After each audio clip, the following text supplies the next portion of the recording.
A ver, me indican si ya ven mi pantalla, porfa. Ya se ve. Perfecto. Ok, el día de ayer cerramos el tema de estabilización monetaria, que fue el recorte de los 3 ceros al peso mexicano. Toda la parte económica ya la vimos, las estrategias neoliberales que se implementaron en nuestro país. Pero este sexenio, particularmente les comentaba desde que iniciamos el módulo, fue un sexenio con muchos acontecimientos, desde cómo llega a la presidencia Carlos Salinas hasta cómo concluye y hace la transferencia con Ernesto Zedillo. En este inter del tiempo en el que estuvo Carlos Salinas, también para mejorar su imagen, que era muy importante, algo que digo, tenía su problema de legitimidad en nuestro país, y si a eso le agregamos el factor, la relación de México con la iglesia o del Estado con la iglesia no era tan, ¿cómo decirlo?, cordial.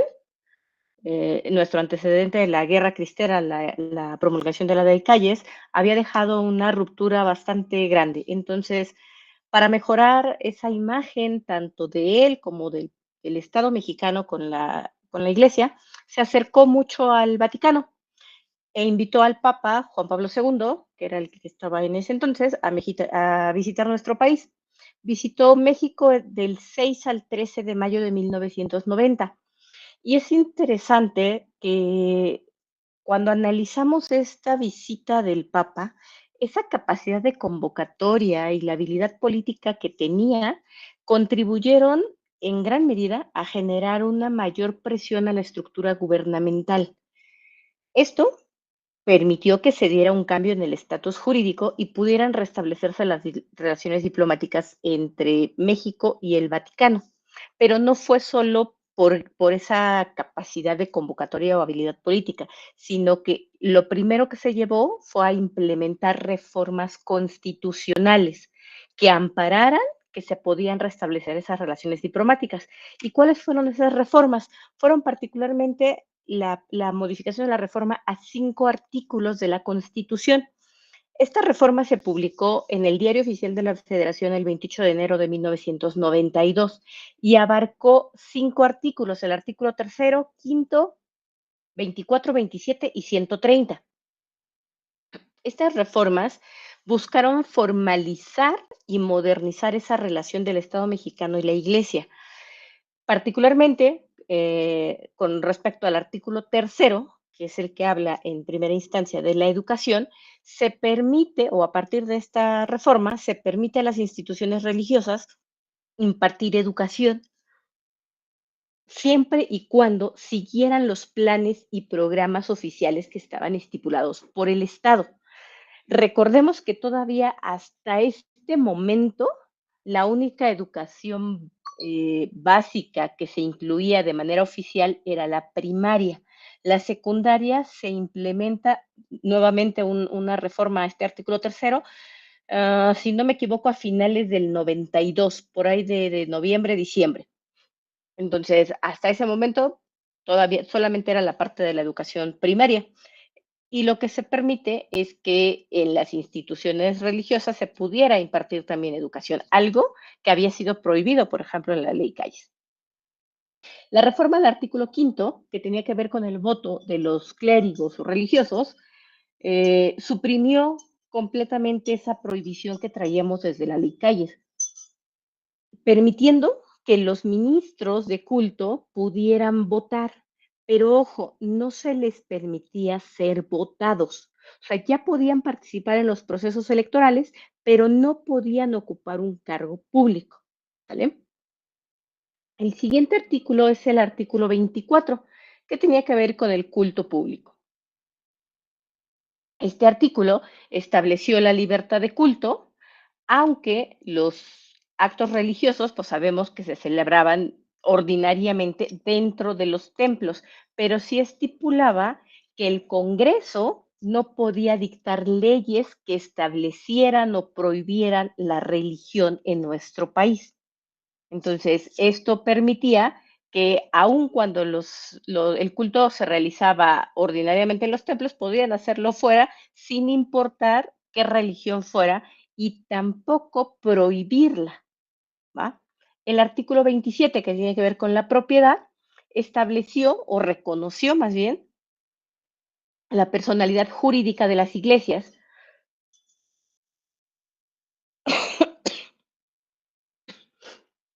perdón, como asociaciones religiosas y les otorgó el derecho a la propiedad de los inmuebles siempre y cuando estos estuvieran dedicados al culto, algo que no teníamos o que no se podía hacer tiempo atrás antes de esta reforma constitucional. Y finalmente, el artículo 130, que tenía que ver con la reglamentación. Este artículo fue reformado para garantizar la separación del Estado y la Iglesia y sentó las bases para lo que pocos meses después se promulgó como la llamada Ley LARC, la Ley de Asociaciones Religiosas y Culto Público, que en objetivo general regula la operación de la Iglesia y los límites de su actuación pública, de tal manera que no rebasemos ese límite que tenía el límite de responsabilidades que pueda tener la Iglesia, que sobrepasara hacia el Estado. ¿Vale? Ahora bien, estas reformas, les decía que se plasmaron de alguna manera en esta ley LARC. Esta ley se publicó, se promulgó el 15 de julio del 92 y definía esa separación iglesia-estado. La parte fundamental de esta ley es que reconocía la personalidad jurídica de las asociaciones, agrupaciones, iglesias y todo lo que tuviera que ver con religión, sin importar que no fuera religión católica, y también la de la ciudadanía para los ministros de culto. Eso, de alguna forma, acotaba que ellos no podían ejercer cargos públicos, pero sí tenían facultades para votar en los procesos electorales, ¿no? Entonces, estipuló esta ley, si bien los artículos que les acabo de comentar estipulaban las generalidades en la Constitución, la ley ya bajó a un siguiente nivel, cómo tenía que ser esta personalidad jurídica, cómo tenían que ser esos derechos para votar, pero no para ser votado, y cada uno de los puntos que abarcaron las reformas constitucionales se desglosó en esta ley. Sin embargo, la nueva ley conservaba íntegros los principios de libertad de creencias, que era algo que ya traíamos desde que se suprimió la ley Calles. La separación iglesia-estado, la educación laica, que pues, ya sabemos que constituyen una parte sustancial de la política mexicana en temas relacionados con la iglesia. ¿Vale? ¿Qué otra cosa sucedió con esto? Bueno, la manera en la que se implementó tanto esta ley como la promulgación de las reformas constitucionales puso en claro algo bien importante, la supremacía de las leyes por encima de la convicción religiosa.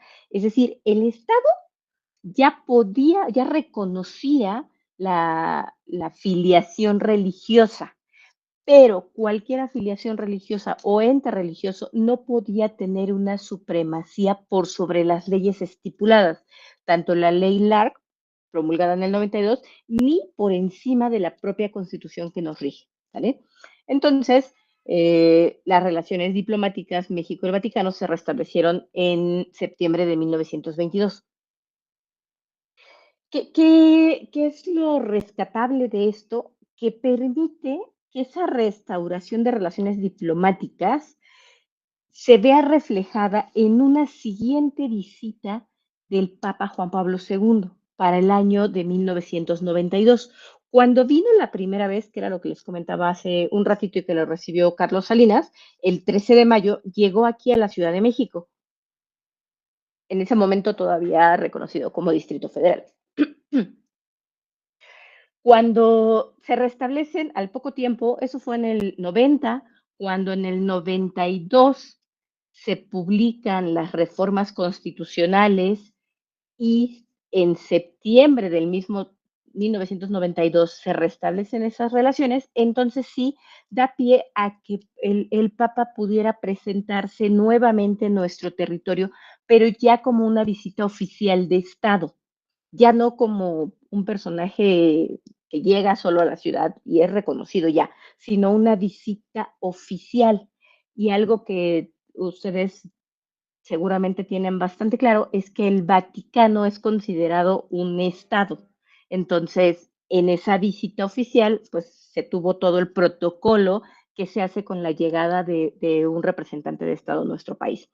Esta visita ya fue muy rápida, duró creo que, pues solo 24 horas, entre el 11 y 12 de agosto, y llegó, si no me equivoco, a Yucatán. Entonces ya no fue acá a la Ciudad de México, fue a Yucatán, pero pues aún así significó que esa relación iglesia-estado, si bien ya se había restablecido, era una forma de demostrar que tanto México, el Estado mexicano, como el Vaticano estaban empezando una nueva relación cordial, diplomática, y que además estaba amparada, obviamente, en la Constitución, ¿vale? Esto se traduce, y yo creo que si analizamos un poquito el por qué se buscó restablecer esas relaciones, lo podemos traducir como un control del Estado sobre la Iglesia, porque al final de cuentas están delimitadas todas sus, digamos, capacidades hacia lo que estipula la propia ley. Entonces, el Estado puede controlar eso, si bien hay una separación iglesia-Estado, hay un cierto control todavía establecido desde la propia Constitución. ¿Dudas hasta aquí, chicos? Todo bien. Ok, ¿seguros? Denme un minutito, por favor.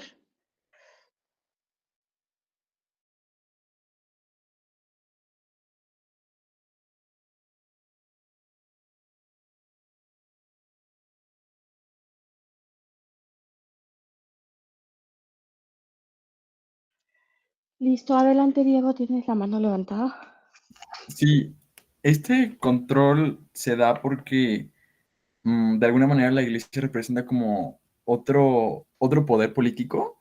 Por supuesto. No, de hecho, fue la razón de por qué promulgaron la ley Calles en los 20. Y, digo, se tuvo que restablecer y cuando Emilio Portes Gil restablece más o menos esa relación, pero había estado todavía, digamos, no tan cordial. Ni nos metíamos con ellos ni se metían con nosotros. Pero fue para quitarle poder a la iglesia. En ese momento estábamos en la construcción del Estado mexicano y todo lo que se hacía era, o todo lo que sucedía en nuestro contexto era una lucha de poderes. ¿Quién llegaba a tomar el poder del Estado o el control absoluto? Y la iglesia siempre ha sido uno de los entes más importantes que tienen un peso sorprendente en la ciudadanía. Entonces, la forma de mantener ese control y esa supervisión, digamos, es a través de estas reformas. Y es algo que pensó bastante bien Carlos Salinas en la medida en la que ya estábamos trayendo o implementando nuestras estrategias neoliberales en el país, apertura comercial, globalización, la posición de México ante el mundo.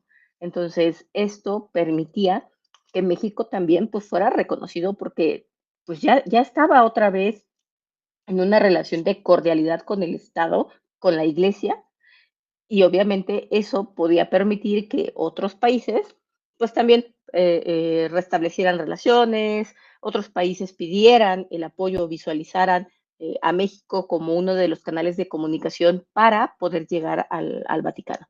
Entonces, sí, ese poder siempre ha sido bastante codiciado, el de la Iglesia y particularmente la Iglesia Católica. Entonces, algo que tenía que hacer Carlos Salinas, pues era delimitarlo. y creo que a la fecha pues ha mantenido ese mismo ritmo, porque a partir de ahí hubo todavía, esta creo que fue la tercera visita del Papa, la primera del Papa Juan Pablo, creo que fue en los 70s o 80s, no me acuerdo. La segunda en el 90, en el 92, la en el 93. De ahí la cuarta, si no me equivoco, fue con Ernesto Zedillo en el 99. La quinta, según yo, debió haber sido con Vicente Fox. Y de ahí ha habido más visitas de los papas que siguieron a Juan Pablo II, ¿no? Entonces, eso permitió que pudiéramos tener ese control o que se pudiera tener a nivel Estado ese control sobre la iglesia, porque si no se controla, pudieran haberse salido del camino y empezar a buscar una lucha de poder como lo que vivimos en sus momentos en los años 20 del siglo pasado. Sí, muchas gracias. No, de qué, Diego. Adelante, Karina. Bueno, ahorita con lo que mencionó, se me acaba de ocurrir la pregunta de, o sea, sí ya vimos que por qué al Estado, digamos, le convenía hacer como la paz, con la iglesia, pero la iglesia ¿qué le convenía? O sea, solo poder votar y impartir educación. Sí, establecerles esos derechos que no tenían. O sea, no eran, todos los clérigos no estaban reconocidos como ciudadanos con todos sus derechos. O sea, todo lo que nosotros conocemos de derechos constitucionales no les aplicaban completamente a ellos. Por ejemplo, de votar y ser votados. La población femenina lo obtuvo hasta los 50, los clérigos lo obtienen hasta los 90. Entonces, es mucho del tema de derechos, de poder ejercer, de poder comprar bienes inmuebles, por ejemplo, algo que la gente de a pie podía hacer. Eso, el tema de la propiedad privada que vimos que se vino a dar hasta los 60, más o menos, pues para los clérigos se viene a dar hasta los 90. Entonces, es un grupo social con bastante peso, pero que pues sí necesitaba, más que beneficios, necesitaba ser reconocido jurídicamente. Y eso fue lo que permitieron todas estas reformas constitucionales. No sé si me expliqué, Karina. Ah, ok, sí, sí, gracias. No, ¿de qué? ¿Alguien más? ¿Alguna duda? ¿Comentario? Adelante, Jorge. Oiga, maestra, y por ejemplo, ahorita con la situación que está pasando en Nueva York, con esto de los musulmanes y de Inglaterra, de los inmigrantes ilegales, ¿qué diferencia hay de esto a esas situaciones? Por ejemplo, ahorita en Inglaterra se está castigando mucho el cristianismo. Nuestro país, dado estas reformas constitucionales, ampara cualquier religión. O sea, si bien ayudó a restablecer las relaciones con el Vaticano, porque es la población más grande, no estaba restringida a la religión católica. O sea, le permitía los derechos, por ejemplo, a los ministros de culto de cualquier otra religión, sin importar de la que fueran, musulmanes, testigos de Jehová, o las que se les ocurran, que hay un montón. Eso no estaba delimitado. Entonces, por eso es que México a lo largo del tiempo, desde los 90, con toda la entrada de la globalización y neoliberalismo, permitió que sea un país seguro para otras religiones, cosa que no se ve, por ejemplo, lo que tú mencionas ahorita en Francia, incluso en el propio Estados Unidos, porque esas leyes, tanto constitucionales como de siguiente nivel, no le han amparado derechos. Algunas han sido limitadas a la relación católica nada más, para mantener esa relación con el Vaticano, pero no hacia otras religiones. Entonces, es una de las cosas que México sí tiene, como, digamos, la palomita que tiene, porque le permite esa diversidad ideológica en temas de religión. Ok, es que le digo que, por ejemplo, en Nueva York, ahorita lo que pasó mucho con su nuevo alcalde, que se ha sonado mucho la noticia de que como es musulmán, han empezado a invadir mucho las calles públicas y, por ejemplo, antes se podía rezar en estos lugares, de forma cristiana y la policía los ha estado deteniendo por estar orando en, por ser cristianos, y por ejemplo los musulmanes pueden hacer sus oraciones sin ninguna pena. Ujú. O sea, eso es a lo que me refiero. ¿Por qué ahorita hay tanta discrepancia en eso a como aquí lo hicieron en México? ¿Por qué en esos países donde tienen más recursos, más leyes, se supone que tienen un sistema judicial más avanzado como en Inglaterra y en Estados Unidos? ¿Por qué están pasando esos problemas? No sé desde qué perspectiva un sistema judicial más avanzado. O sea, yo creo que el sistema judicial abarca muchas vertientes y una de las importantes tiene que ver con el culto. Y no sé si en eso nuestro país, más que avanzado, sí está diversificado y en otros países no. Es algo, digo, que tiene sus orígenes en lo cultural. Cómo vemos el tema de la religión, y no solo como ciudadanos, sino como representantes del Estado. Hay países en los que una religión fuera de la católica puede ser vista no mal, puede permitirse, pero alguna otra en particular no. Las que son, por ejemplo, que vienen del Medio Oriente, por temas más culturales y de seguridad, que tiene que ver con lo, por ejemplo, en Estados Unidos, con lo que pasó el 11 de septiembre, la caída de las Torres Gemelas, atentados terroristas. Entonces, todo eso ha ido mermando la, yo le diría, la tolerancia hacia los grupos sociales de religiones distintas a la católica. Entonces, los sistemas judiciales, al final, ¿quién los implanta?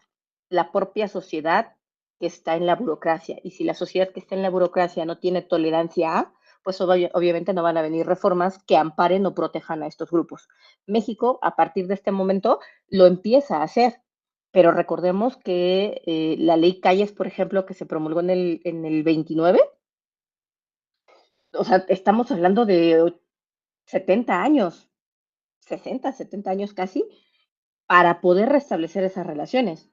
Entonces, no fue de la noche a la mañana. O sea, si nosotros recordamos un poquito, a lo mejor en los 50, que no lo vimos porque no era nuestro foco en la materia, no se toleraba todavía muchas cosas con los religiosos. Si querían participar en votaciones, definitivamente no los dejaban y eso podría verse como intolerancia, pero tuvimos que evolucionar de una manera diferente y no solo por el aspecto cultural de nosotros, sino por lo que venía visualizando Carlos Salinas de cómo nos iba a ver el mundo. Nosotros estábamos en una etapa de modernización en la que México, o sea, tenía que ser un antes y un después en México. El antes, pues había sido un México trágico, un México con crisis, etcétera, etcétera. Pero este sexenio tenía que dar pie a que viéramos que el mundo era distinto y que nosotros podíamos participar en ese mundo. Y una de las cosas importantes fue el tema religioso. Entonces creo que ahí es donde radica un poco la diferencia entre cómo vemos nosotros las circunstancias y cómo modificamos nuestra constitución y nuestras leyes a cómo lo hacen en otros países. Otros países que seguramente de manera económica, y es bastante bien visto, Estados Unidos como primer potencia, entonces no necesitan tener ese, ¿cómo decirlo?, ese reconocimiento del mundo. O sea, ya lo tienen económicamente, entonces todo lo demás pues, no es como su fuerte. Pero nosotros estábamos apenas intentando salir al mundo a que nos conocieran. Y creo que ahí eso fue lo que marcó esa diferencia. Ok, muchas gracias. No, ¿de qué? Ok, entonces, avanzando, ¿qué otras reformas se dieron durante este periodo? Este fue uno de los periodos, yo creo que más importantes en lo que llevamos, al menos del tercero y cuarto módulo, en el que hubo muchas reformas constitucionales. En tiempos atrás platicábamos de una o dos reformas constitucionales y las otras eran reformas a leyes ya muy específicas. Pero estas sí fueron importantes, los 5 artículos que ya les comenté para restablecer las relaciones Iglesia-Estado. Y la otra, que es bien importante, que tiene que ver con el artículo 82 constitucional, el artículo que define los requisitos que debe cumplir un ciudadano para poder aspirar a ser presidente de la República. En esta reforma, Carlos Salinas implementa que se debe eliminar el requisito de ser hijo de padres mexicanos por nacimiento para poder aspirar a la presidencia. Es interesante porque no sé si esto les suena a algo. O sea, ¿por qué se le ocurriría a Carlos Salinas hacer esta reforma a la Constitución? Ya veníamos desde 1917 que se estipularon los requisitos con algo bien definido de que debía ser hijo de padres mexicanos por nacimiento. ¿Por qué en los 90s, cuando estamos en un proceso de apertura al mundo, de implementar estrategias neoliberales, particularmente varias de ellas del consenso de Washington que ya platicaron la clase pasada? ¿Por qué se le ocurre modificar estos requisitos? ¿Qué les hace pensar a ustedes?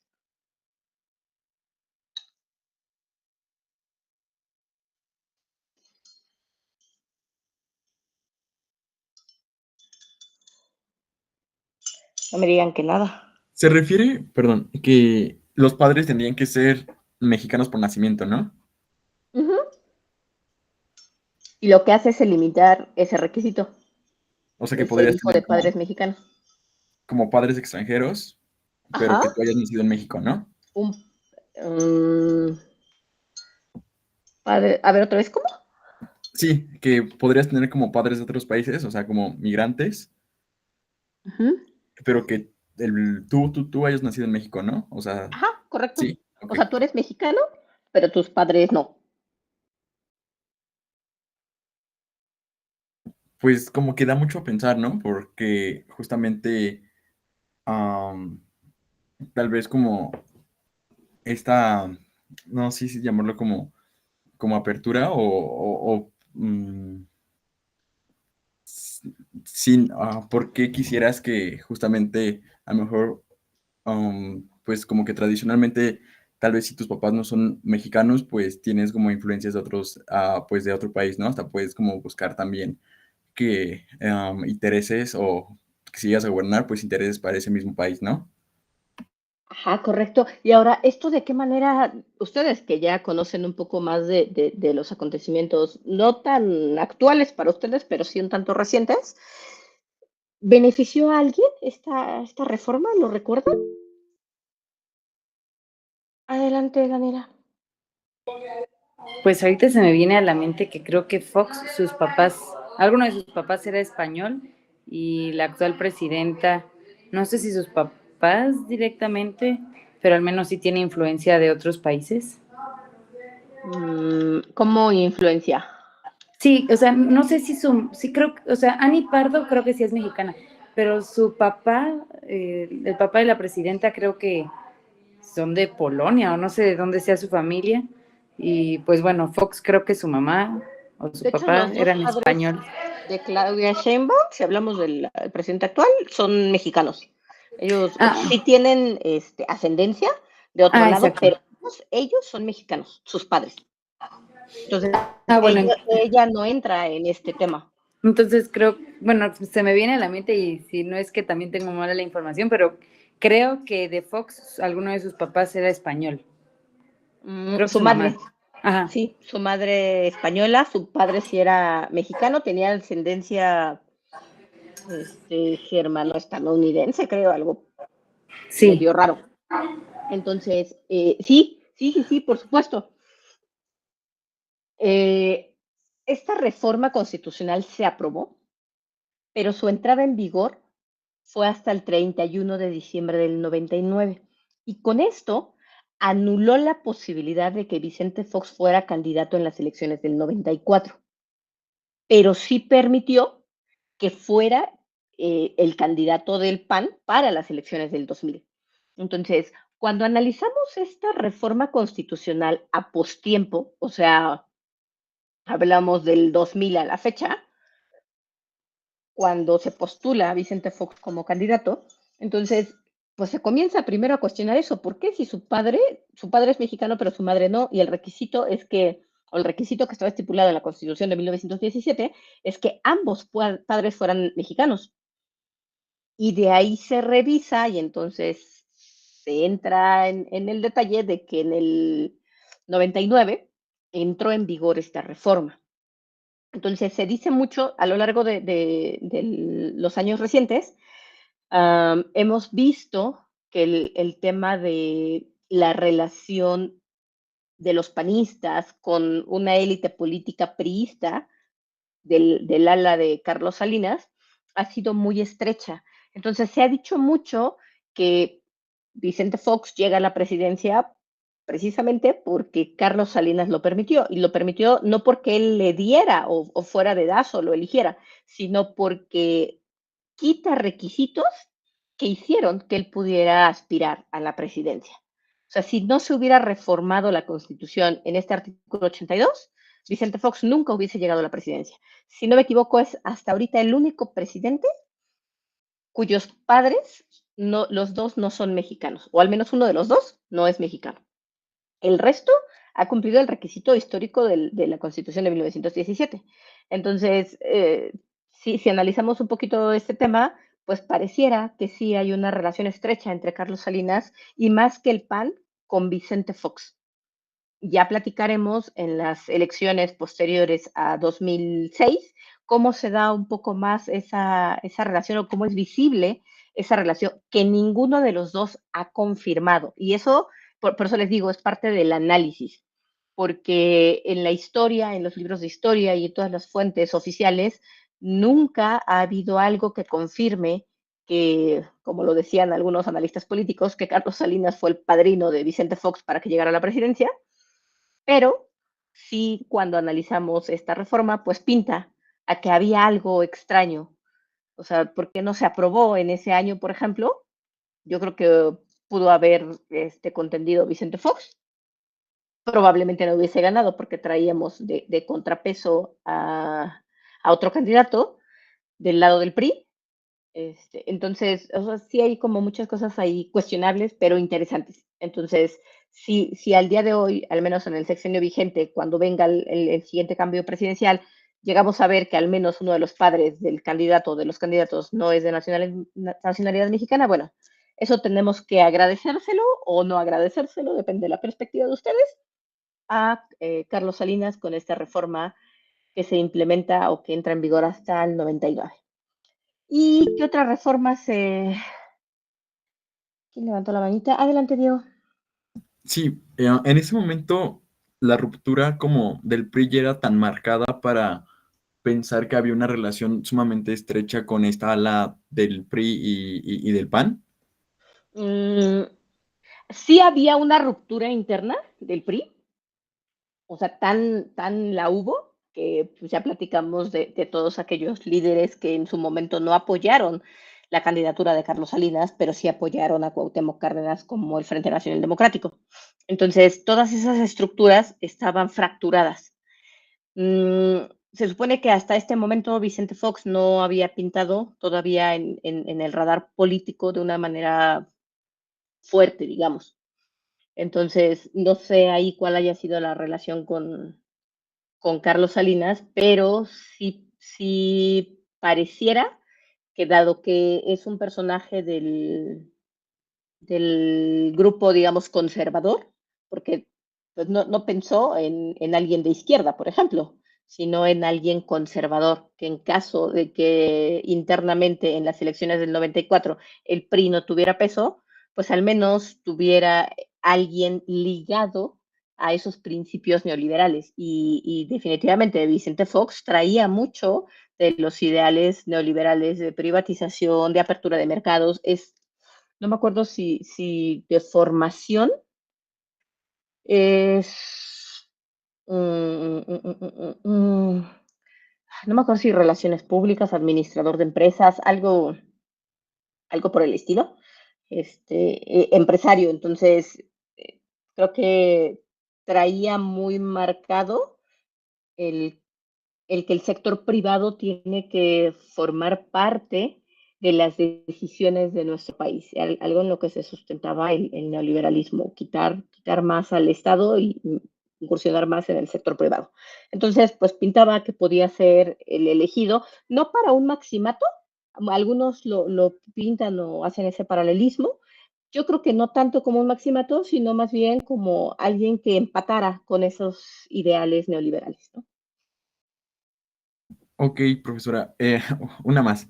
Am, en este punto ya como que se nos insinúa mucho que su proyecto, bueno, ya sabemos que el proyecto de Nación era como instalar el neoliberalismo, ¿no? Pero ya es como de manera como muy fuerte, ¿no? O sea, no Por es que sea supuesto. la conservación del PRI, que hace el mejor presidente, no, o sea, ya es algo, una línea, ¿no? O sea, que realmente él quiere que acomode el lugar, se instale el neoliberalismo y perdure el neoliberalismo en el país, ¿no? Correcto. Am, porque tan solo para pensar que, que preferiría que siguiese el neoliberalismo a costillas de que o bueno, no a costillas, sino que no le importaría o le da más peso que siga este modelo económico a que pues vuelva a ganar el PRI, pues ya nos habla como de mucho, ¿no? O sea, creo que es muy fuerte, ¿no? Entonces creo que la pregunta sería, ¿qué tanta influencia realmente llegó a tener, pues sí, del gobierno de Estados Unidos para que su ambición porque siguiera el modelo fuera tan férrea? Yo creo que en su sexenio no fue tanta. Hasta ahorita no hemos platicado absolutamente nada de una relación estrecha entre Carlos Salinas y el presidente de Estados Unidos de ese momento. Más bien tiene que ver con el aspecto ideológico. Ustedes recordarán un poquito, creo que cuando vimos cómo llega a la presidencia y cuando asume precisamente la presidencia, qué formación traía. Economista de la UNAM, maestría en Administración Pública en Harvard, maestría en Economía Política en Harvard, doctorado en Economía Política y Gobierno en Harvard. O sea, estuvo en Harvard alrededor de 8 años, creo, y no solo por la institución y lo que te pudiera formar, sino porque ves al país, a la primer potencia, al país más desarrollado. Entonces, más que tener el respaldo de Estados Unidos, era necesito hacer algo porque para Estados Unidos ha funcionado este modelo. No es un modelo económico, sino más bien una corriente ideológica, pero ese modelo de gobierno funcionó. Había, o sea, se veía el avance que tenían las potencias y particularmente Estados Unidos. Entonces, quería más que darle el poder y la fuerza al PRI, al propio Estado, era decir, voy a hacer que México se modernice, voy a hacer que México crezca, que a México lo voltee a ver el mundo, porque llegaremos a ser una potencia, ¿no?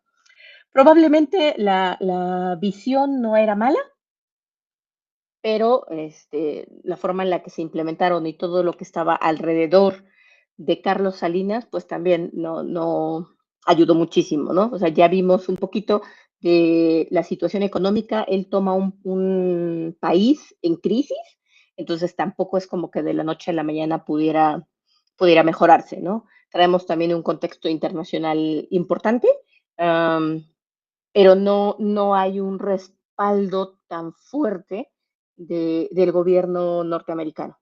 O sea, no buscó las relaciones, pero con quienes debía buscarlas en esas relaciones estratégicas, como con el Vaticano, por ejemplo, que no tiene nada que ver ni con, en teoría, con política ni con economía. Entonces, su forma de pensar, más que alguien lo apadrinara, era ser él quien llevara a México a otro nivel. Entonces, no sé si me explico y te contesto lo que preguntaste, Diego. Sí, muchas gracias. Va, perfecto. Entonces, ¿qué otra cosa sucedió? Se creó la CNDH por decreto presidencial en el 90.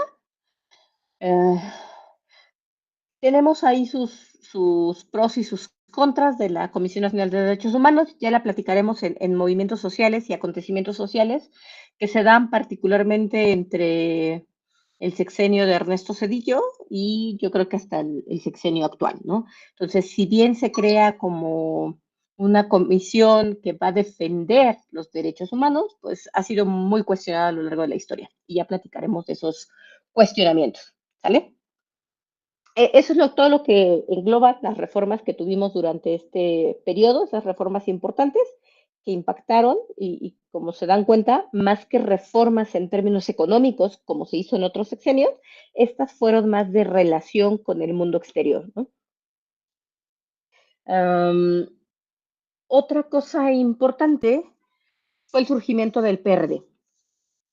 Ya platicamos que en las elecciones del 88, Cuauhtémoc Cárdenas es postulado por el Frente Democrático Nacional. Este frente estaba en coalición o incluía a partidos, al Partido Mexicano Socialista, el Partido Auténtico de la Revolución Mexicana y el PPS, Partido Popular Socialista. Principalmente eran como los más grandecitos, ¿no? Ellos respaldaron la candidatura de Cuauhtémoc Cárdenas, pero dado que los resultados no lo favorecieron, se habló de un sistema electoral o un proceso electoral cuestionable.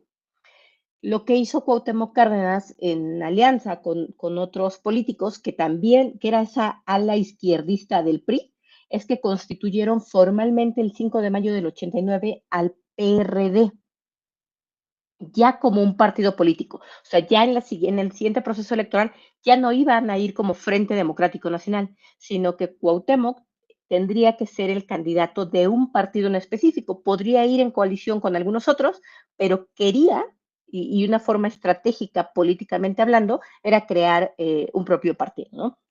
Este partido, cuando se creó, el primer presidente de partido pues fue el propio Cuauhtémoc Cárdenas. Estuvo en el cargo entre el 89, que se constituye oficialmente como partido, hasta el 93, previo a las elecciones que iban a suceder en el 94.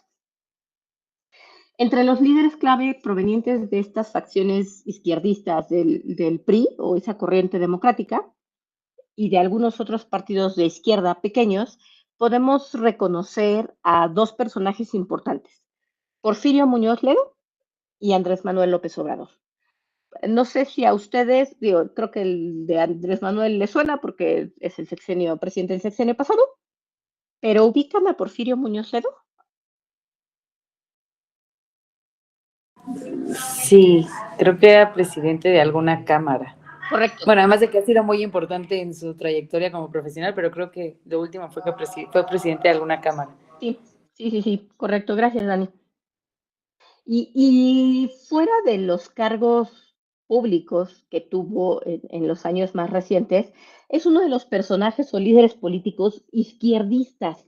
O sea, a lo largo del tiempo, mientras el PRD vivió, porque ya es un partido que desapareció, mientras vivió fue uno de sus principales líderes que siempre plantearon que México fuera democrático. Entonces, tan así que el lema inicial del partido fue democracia ya, patria para todos. Entonces, este PRD nació con el impulso de luchar por un sufragio efectivo verdadero, como está sustentado en nuestra propia constitución, ser la principal fuerza de izquierda en nuestro país, porque no había una izquierda. Había un partido conservador, que era el PAN, pero que no necesariamente era la izquierda que la sociedad necesitaba.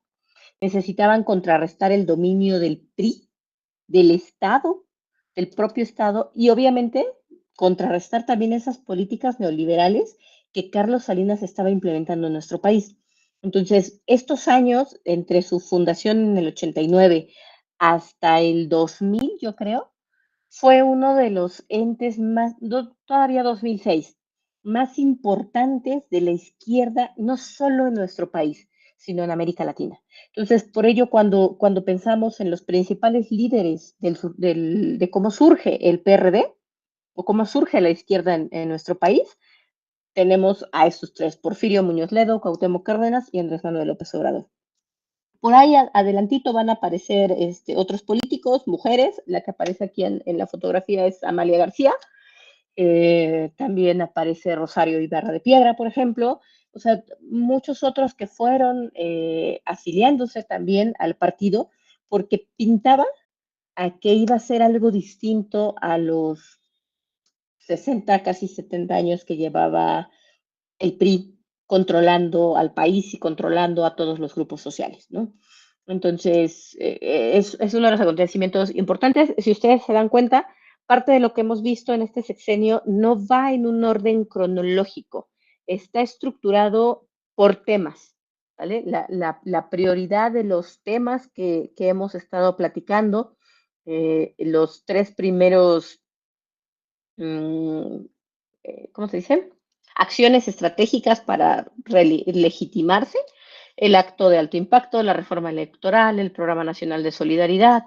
Después hablamos también sobre aspectos económicos, consenso de Washington, cómo se implementan las estrategias neoliberales en nuestro país a partir de la privatización, la reforma tributaria, la propia firma del Tratado de Libre Comercio, por ejemplo. Entonces, todo se fue englobando desde una perspectiva del objetivo de lo que iba haciendo Carlos Salinas.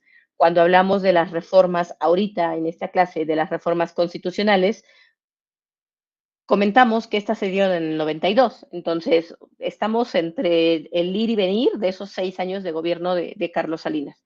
Pero lo importante que quiero que tomen en consideración, más que las fechas específicas, o sea, sí hoy sí les di fechas como muy particulares de cuándo se restablecieron las relaciones con el Vaticano, cuando se promulgó determinada ley, cuando se constituyó el partido, etcétera. O sea, en la fecha como tal, el 5 de mayo de 1989, no me interesa para cuestiones, digamos, del examen que vamos a hacer. Y tampoco para que ustedes se las aprendan de memoria, o sea, ocupen su memoria para otras cosas, más que para guardar fechas, sino más bien que podamos entender que este sexenio fue un compendio de muchas acciones y muchos acontecimientos que marcaron la historia de nuestro país y la historia reciente. O sea, ya no estamos hablando de la historia de Álvaro Obregón, de Plutarco Elías Calles, o sea, no, de todos aquellos revolucionarios, ya sobrepasamos, ya estábamos en el México de las instituciones a partir del 40.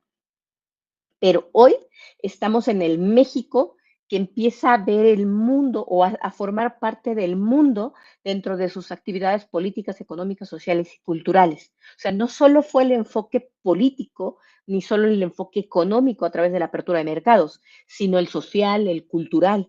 Ya hablamos del tema de la religión, por ejemplo. Entonces, este compendio interesante y esta mezcla de acontecimientos hacen que este sexenio se analice desde diferentes vertientes.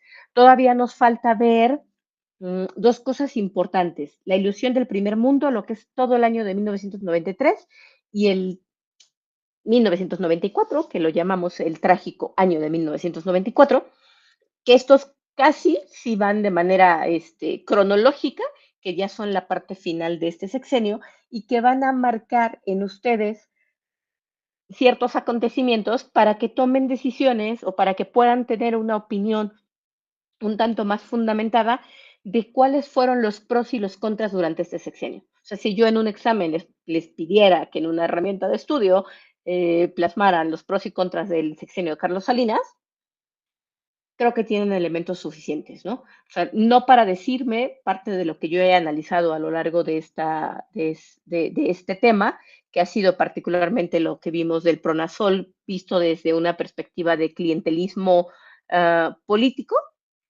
o más que mi punto de vista, sino lo que ustedes pueden tomar y analizar que fue positivo para el país o no lo fue.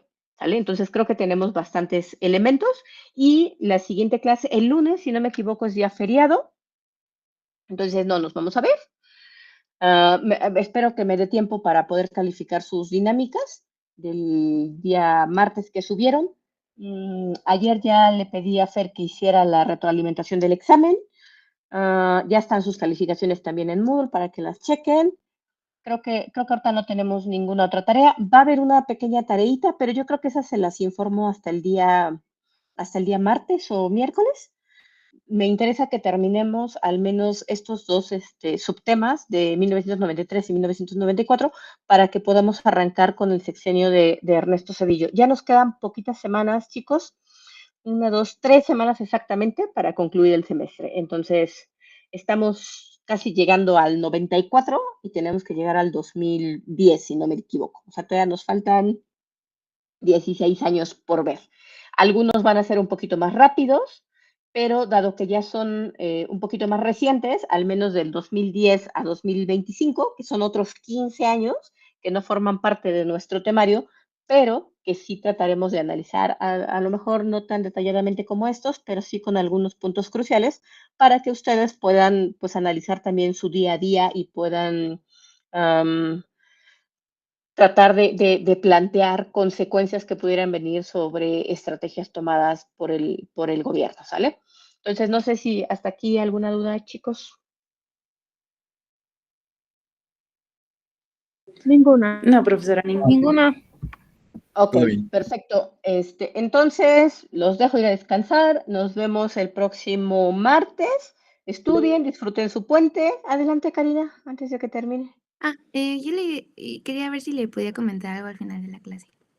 ¿Es algo personal o algo que tiene que ver con Ah. la clase? Si tiene que ver con la clase, durante la clase, Bueno, de es preferencia. sobre la actividad, lo del equipo, porque me quedé pensando, no ve que cuando lo mencionó que ya nos habíamos pasado de la hora de clase.